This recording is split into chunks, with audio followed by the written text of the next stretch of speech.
The Legend of the Fearless Princess, a tale from ancient India.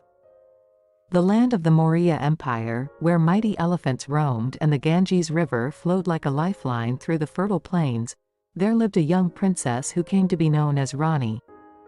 Rani was the daughter of King Chandragupta, a ruler known for his wisdom and valor.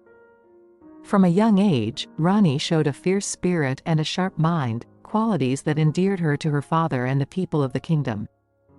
Rani's life in the Grand Palace was filled with lessons in literature, mathematics, and martial arts. Her favorite place was the palace gardens, where she used to practice with her bow and arrow under the guidance of the finest archers of the kingdom. She wished to grow up to be one of those warrior queens of old, whose tales bards sang of across the empire. It so happened that on the day the kingdom was celebrating Diwali, the festival of lights, news came that the neighboring kingdom of Kalinga was preparing to invade.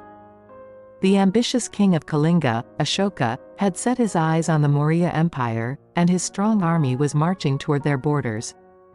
King Chandragupta knew a confrontation was inevitable, and preparations for war started at once.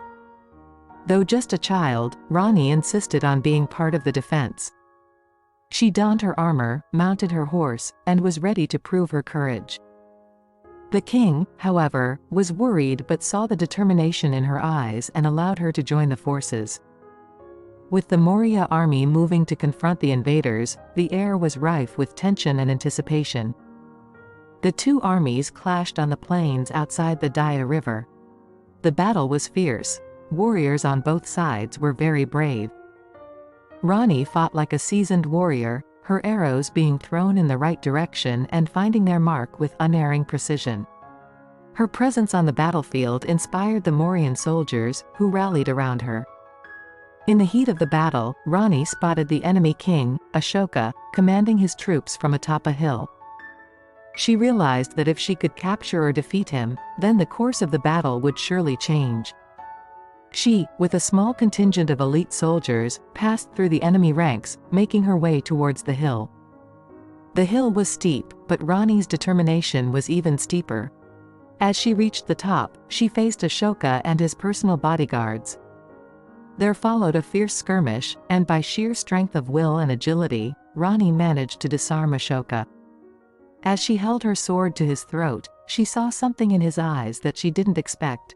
A mix of fear, respect, and a hint of awe. "Spare me," Ashoka pleaded, "and I will ensure peace between our kingdoms." Rani hesitated, her sword trembling in her hand. She knew that her people's fate rested on this decision. With a deep breath, she lowered her weapon. "Swear it upon the gods," she demanded. Ashoka, visibly relieved, swore an oath of peace and friendship. Rani's act of mercy marked the beginning of a new era. The battle ended, and true to his word, Ashoka withdrew his forces and sought to make amends. He transformed over time into a benevolent ruler, inspired by the young princess's courage and compassion. With a huge throng of people to welcome her, Rani returned home like a hero. People were jubilant at her bravery and acumen, and she became a veritable symbol of inspiration and strength for all times to come. King Chandragupta proudly declared a grand festival in her honor. Years later, when Rani sat on the throne, she enacted the same worth and valor upon the throne as she showed on the battlefield. Times of prosperity and justice, along with permanent peace with Kalinga, were the hallmarks of her reign.